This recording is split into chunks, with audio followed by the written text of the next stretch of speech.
Blessings and welcome to Ignite Humanity Live. I'm your host and your guest.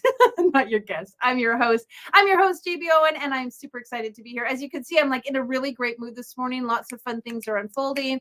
I just was chatting in the pre-show with our amazing guests, and I have just been awakened with a happy heart today, just feeling fantastic. We have been getting so much positive feedback on the show. People are loving what we're doing, and I'm loving doing it. And it's very exciting to come to you each and every day, Monday through Friday, right here on this network. And we're coming to you live because we are talking about igniting humanity. And why are we doing it live? Well, a couple of things. Now, people have asked me, why are we doing it live? And it's because we want that spontaneous, heartfelt connection. We actually want you to feel our guests. We want you to feel the people that are coming to the show, feel their essence. Because if we record it and we plan it and we script it and we trim it and we clip it and we polish it, you're not going to get the true essence, in my opinion, of how amazing people are when they just share from the heart. And that's what we're so excited to talk about.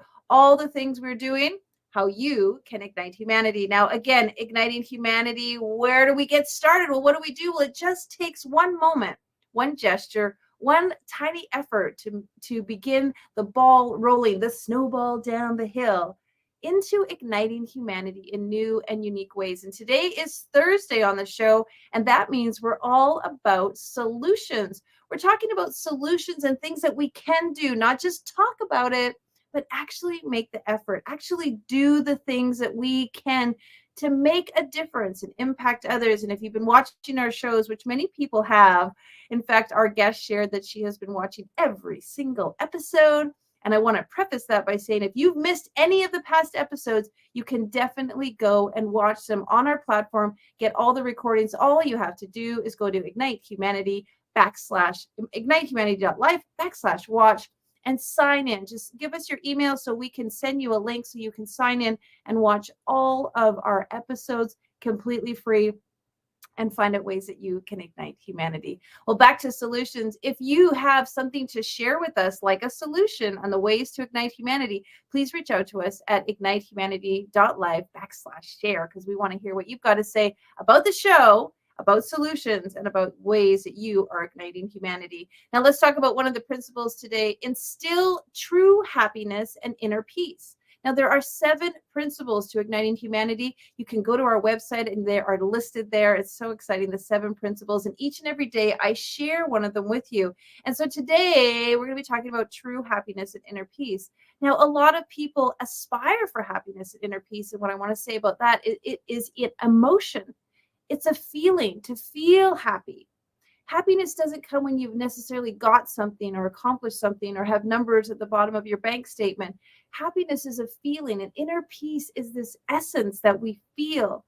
And so as a mentor and a coach, I often talk to people about success. What does success mean to them? How can we be successful in igniting humanity? Well, it really is about fostering feelings and emotions in people. People want to feel happy. They don't want to just think they're happy, or they don't want to just strive for happiness. They actually want to feel it. And inner peace is that knowing and that contentment that we all have, that feeling of where we are and who we are and what we're doing and how we show up in the world and the people around us. We truly are content and happy with what it is we have. And so feeling that and working towards that and having that in our life is one of the principles of igniting humanity. Every single person on the planet deserves to feel happy, deserves to have that sense of inner peace. And if we work together and come together, we can create that for one another. All right, well, let's dive right into it, because I always enjoy bringing on my guests, and they have so much to share, and we hardly have any time in our short 30-minute show, but we pack it all in so you get lots of info. Let me just share with you, Farrah Smith today is our guest, and she's a certified life coach, activist, and conscious entrepreneur. Farrah spent over a decade working for one of the top ocean conservation nonprofit globally as the director of major gifts and celebrity relationships. She raised millions of dollars for the oceans and marine wildlife. She's a contributing writer for Ariana Huffington's online platform Thrive Global, and she works for entrepreneur.com as a member of the Entrepreneur Leadership Network. So I just read that to you because I wanted to get you a little snippet of who she is.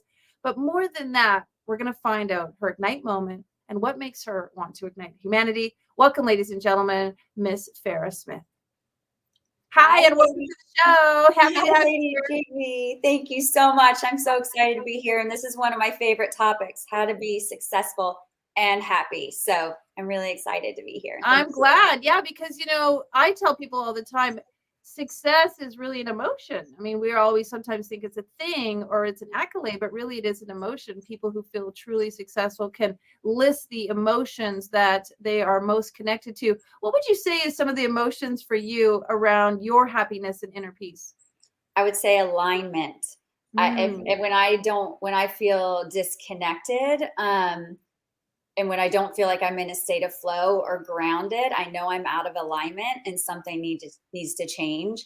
So for me, it's very like feeling if I feel comfortable. And if something doesn't feel right, I know that I need to make a change in some area. So I really tune into my body a lot to see how I'm feeling.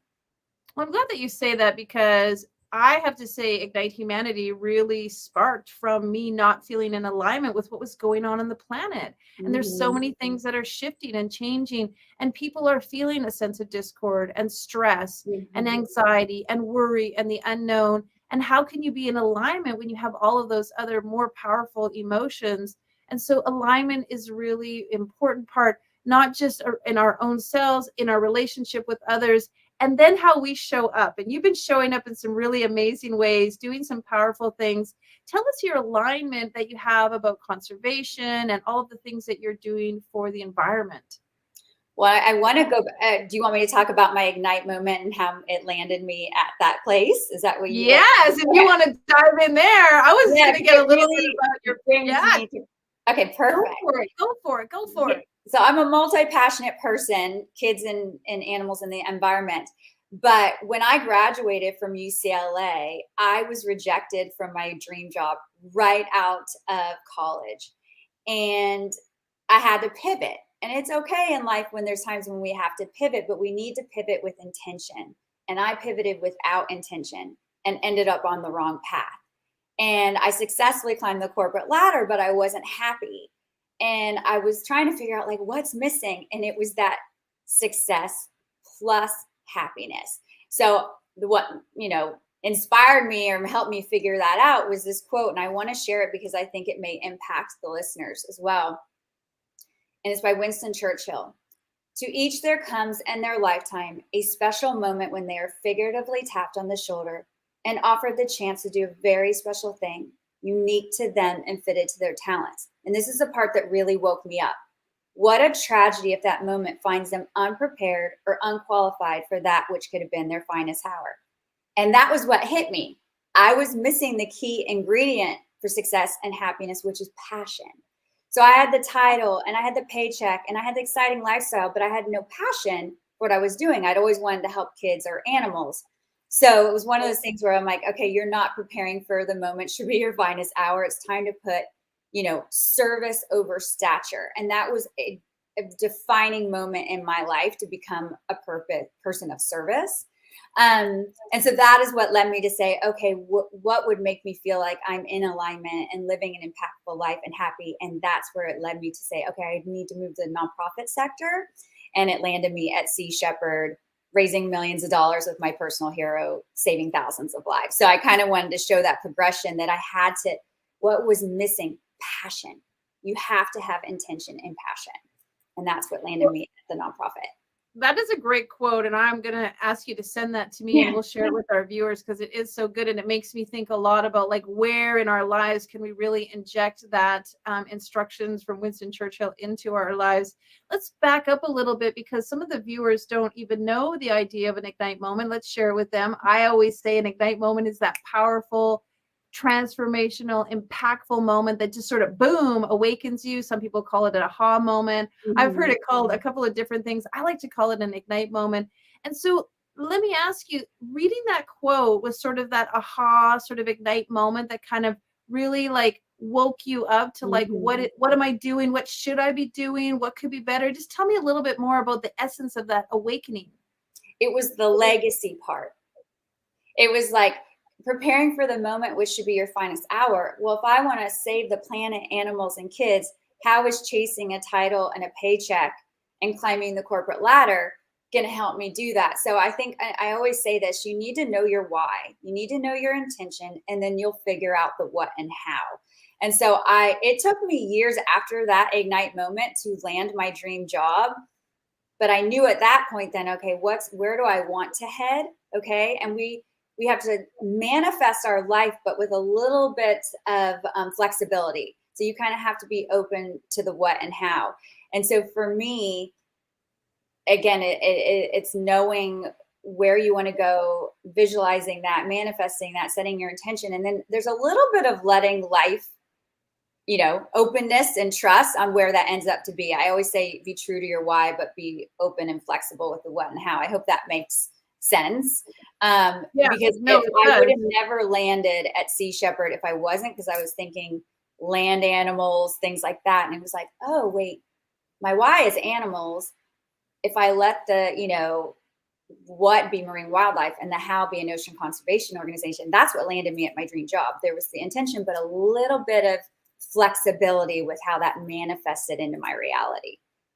Yeah, and you also said that you let it marinate and you let it unfold, because a lot of times we're very impatient in allowing things to come to fruition. We really want to jump the ladder. And I tell people all the time, like, you have to take each and every step up the ladder to get where it is you want to go. Mm-hmm. You have to, like, even walk the lily pad over the path, mm-hmm. because you can't just keep skipping, jumping, going from one to the other and expecting success or accomplishment or even that feeling of true inner happiness until you sort of walk that line. And I think what you shared is like you were patient a bit, and you were flexible, and you allowed your learning to help you get there. And I just want to put some spotlight on that point, because some people who are sitting at home may feel like it's not happening fast enough. It's not unfolding. I've been waiting for so long. Can you give them a little bit of inspiration on that? Yes. Absolutely. I'm going to actually, because again, I said I'm multi-passionate. I'm going to use the kids side of this, because it's like, people are like, wow, I went to college to be a probation officer and I was rejected. Then I wanted to go to grad school to be a guidance counselor, and the admissions office said, well, we'll probably never select you. And this is a key point I want them to take with them after the show. You don't always have to do it for your paycheck. It doesn't have to be your full-time job. So when that didn't work, I'm like, okay, well, how could I volunteer my time and fill that void until I find out how to do it professionally? So then I wanted to do Big Brothers, Big Sisters. And they said, well, there's a waiting list for Big Sisters. I'm like, oh my gosh, why is this so hard for me I just want to help kids. So then I discovered foster children. I realized it's not about what you do. It's about who you're being. And then I decided to start my coaching business, because I'm like, what I do, it doesn't need to be a probation officer or whatever. It's who I'm being. And I want to be a source of inspiration and motivation for the younger generation. So I think that too is a key component of, it's not about what you do. It's about who you're being. But also, if you can't find it in your job right away, volunteer, fill that, that void in your heart and in your soul. And then something will happen when you're volunteering. You usually will meet people that could then help turn that into a career. But that took me, from college until I think I started my coaching business in my 40s. And with the animals, I didn't get to Sea Shepherd until my 30s. So you never, ever give up on your dreams, even if they don't happen on your timeline. They will happen. I need to get like a bell, like ding, ding, ding, ding, ding. Like you said two really wonderful things. You said many wonderful things, but ding, ding, ding, because you hit solutions for the day. But I think you're so correct. You can volunteer. You can step into it. You can offer your services without being paid, your time, your skills, your effort. That's a fantastic way to start igniting humanity, by volunteering, and then really just believing in it and knowing it and trusting it. And then being willing to pivot again is a really great solution for a lot of people who are like, and I had that happen to me one time too. I kept like doing this, going in this direction. Then one day I was like, look over there, because exactly what you want is like right over there. And it's just so we get so focused. And if we just widen our viewfinder, we can actually see the possibilities and the potential that's around us. Now, you've heard me say this before. I always say you got to be it to become it. You got to be it first to become it, and you got to step into it So if you have a desire and an aspiration, start being it at home, being it in the shower, being it when you're Yeah. driving the car, being it when you're in the park, being it with your friends. And then slowly as you be it, you will become it. And that's really, for me, a lot of what you said. You've got to be it. You've got to be in it, in your essence. And so that moment, you read the quote and you got inspired, you were ignited in a new and unique way. Tell us a little bit about, or do you have a story about something that just, really hit home for you, or you kind of knew that, like, I'm on the path. This is really what I was meant to do. Is there something that really helped you understand and feel saturated into that inner peace that we're all looking for? Well, I think too, again, goes back to being open. I was looking for a job doing events because that was my background, and not realizing they were looking for a fundraiser. I had set up a dinner with a billionaire with his charity, just, wanting to help. And they're like, well, we're not hiring events, we're doing fundraising. And then I started being like, okay, but I still had this, I love Hollywood. There's other sides to my life that I love. And I actually made it so that my skill set benefited the charity. So I was like, I'll take care of your major donors. I'll take care of the celebrities. I'll do this. And I started to mold and fit the position to fit me. And I realized all the things I had done in my past actually were building up to me being able to be very successful in this role. And I think it was just when I started to say, hey, I feel in alignment. I don't feel disjointed anymore. I feel aligned. I feel like myself. I feel fully grounded in this moment and it feels right. And this is the thing you always know when you're in the right place. You'll work hard and you'll do it because you love it. And Steve Jobs always says you almost have to be obsessed with what you do because it's so hard if you aren't. So I feel like there's something about that passion and purpose and almost leaning towards obsession that you're like, I would do this even if someone didn't pay me. And you're in the right spot when you would do something even if you weren't being paid. And if you're willing to do it so hard. I'm with you so much. My husband and I were talking about it just yesterday because one of the things that we are doing to ignite humanity is building schools, as you know. And I was saying to him, like, I'm so like a dog with a bone in my mouth about building these schools. Like, I just can't get over it. Like, I'm obsessed. Yes. And then he said, like all the great people that accomplish things are obsessed. Like you have to be obsessed. Yeah. And I kind of agreed. I said, if you're not obsessed, you'll give up, you'll give in, you'll find excuses, you'll watch TV, you'll let go of your dream. And so you're right. And you have to want to do it because you love it. Like no one is going to pay you the amount of hours that you put into developing your passion and, really stepping into that greatest version of yourself, because all of life is really a journey of us becoming our greatest selves. And you're doing that with your business and with your devotion to the environment. But it was a process for sure. I can only imagine. It was all a process. And one thing I always try to tell people when I explain about Sea Shepherd, they're like, well, I want to give back, but I can't do something on that level. And I'm like, well, first of all, I didn't think I was doing enough because I wasn't on the ship saving marine wildlife. But then I'm like, wait, I can do what's comfortable for me and raise the money for the ships and the crew to be on the front line.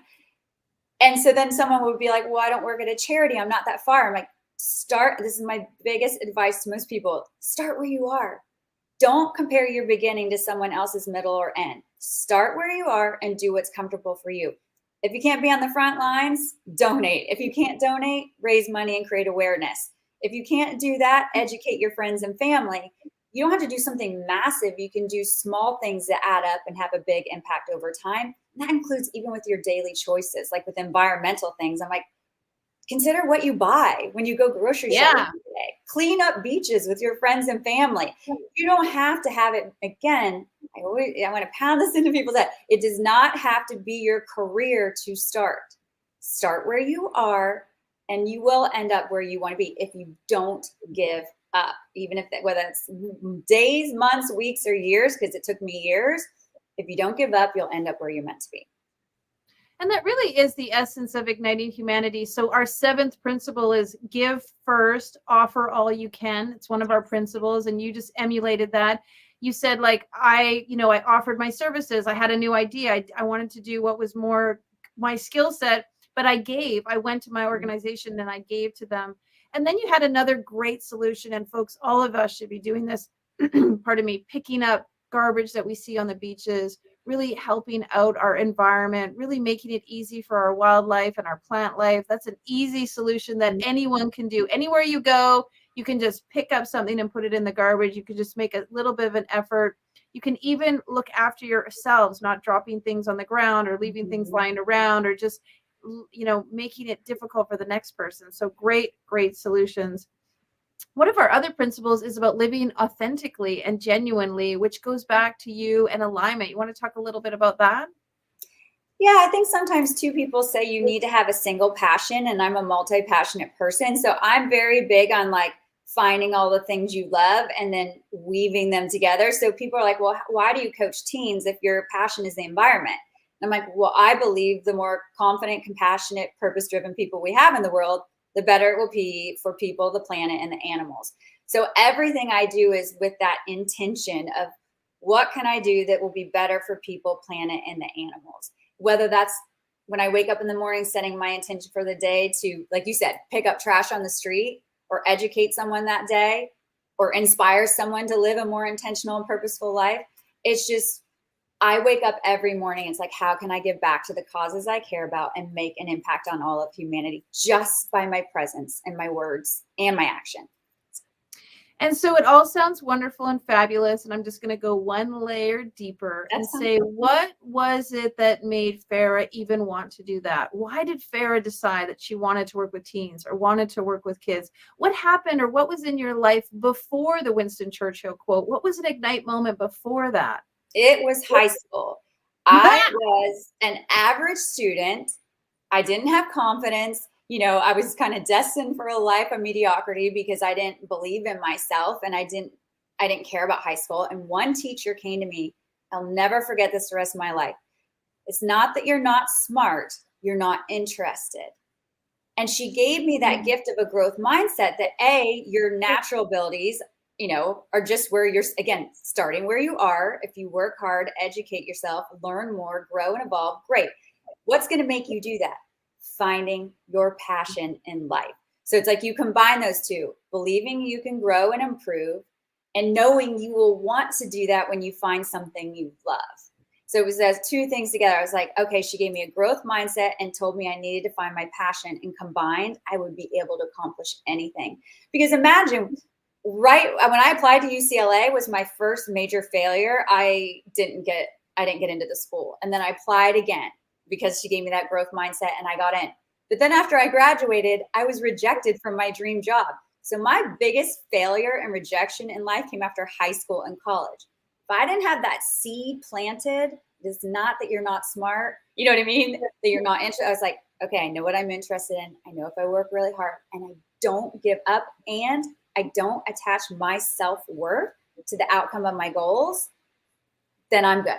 Because it's like, if you have confidence and purpose and passion, but don't have resilience, you're not going to reach your full potential. It takes all those things. Confidence, which is kind of mindset, purpose and passion, and resilience, meaning change your relationship with rejection and failure so that you can keep going no matter what happens. Amen to those teachers, because I had someone say to me once, it's not that you're not successful, it's that you're not devoted. And as a teenager, the word devoted to me really felt religious. I was like, devoted, like that just seemed to be like church. But as I got older and into my college years, and I realized that devoted was really committed. Devoted was from the heart. Devoted was really, having it beyond just dedication. Because I thought she should have said, well, I'm not dedicated. But dedicated also just felt like action, like just do it, do it. Anyone can just be dedicated and just keep going through the action. But I later learned that the word devoted really helped me realize that it had to come from within. It had to be beyond just the physical construct of doing it. I had to believe in it, and I had to be devoted to it and not willing to give up and not willing to procrastinate and all those other things. So it's really amazing that we both had teachers that kind of awakened us to the fact that if we just realigned our thinking, we actually could get there faster, quicker, sooner, and better. And I really, really appreciate that. Great tips, great solutions, great ideas. Any lasting thoughts that you would like to leave with our listeners? I just always say, don't ever give up on your dreams, even if they don't happen on your timeline. As long as you stay true to your why, you'll always figure out the what and how. but you also have to be patient and open to how things manifest and actualize in your life. Bravo. I love it. Well, folks, you can find Farrah at coachfarrah.com, find out more about what she's up to and what she's doing, and really dial into some of the solutions that she has about ways that you can ignite humanity. Thanks for being on the show. We love you, darling. Thank you so much, JB. It's been a great conversation. Have a beautiful day. As you can see, there's so many different ways that you can approach this desire to ignite humanity. And we want to bring many, many guests for the next 200 and plus weeks. We're going to be here every week sharing with you ways that you can ignite humanity. And I hope that you see men and women, and in Canada and in America and in England and all over the world. We had a guest from New Zealand. We really want you to see that this is a global cause. We all need to come together. I recently read a beautiful book by the Dalai Lama that he said, and he wrote it in 2007, which I think is so fascinating, because he says, now more than ever, we are all interconnected. Every country and every person relies on other countries and other people for resources and food and fuel, and to move the cog of the wheel of all of humanity. And I just thought that was so profound, because it's true. Sometimes we think, well, I'm going to take care of my house. I'm going to take care of my neighborhood. I'm going to take care of my town. I'm going to take care of my country. And the truth is, my house, my town, my country functions and survives because there are so many people in other towns and homes and countries that provide what I need for my country and for my home and for my house. So think about that. Think about what you're doing here, that it expands really big, because what's really big helps bring you in your life and igniting humanity right in your home with your family and your kids. And so big thoughts and awakening you to some ideas and solutions. I love what Farrah said about, it's not that you're not successful. It's my quote. Yeah, it's not that you're not successful. It's not that you're not devoted. And one of the cool things is you can actually be a part of knowing more about what we're doing here at Ignite Humanity, because, drum roll please, we're going to actually be launching a magazine, Ignite Humanity magazine, where we're going to be taking these awesome, amazing interviews and turning them into a magazine, so you can actually read and get the top notes and the wonderful high insights from each and every interview. And so if you want to know more about what we're doing, hey, just jump over to ignitehumanity.life. There's all kinds of information there. But start out by going to where we're recording all of these episodes for you to watch for free. Go to ignitehumanity.life/watch. Sign in so that you can get free access to all the recordings.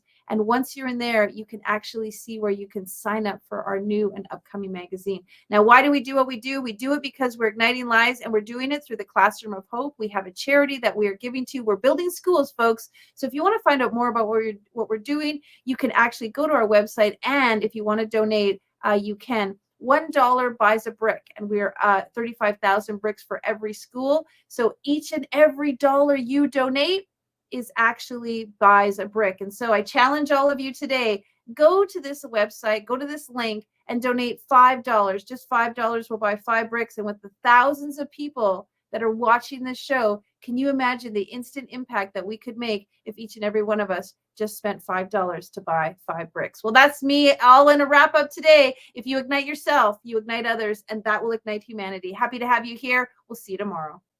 Now, more than ever, we need to come together to connect with one another.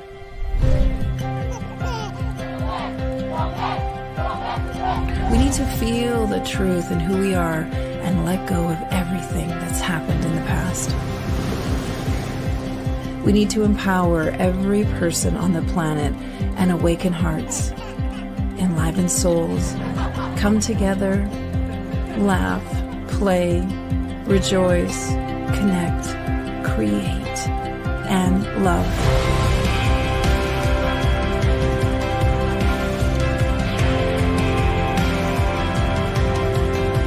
It's time to ignite humanity.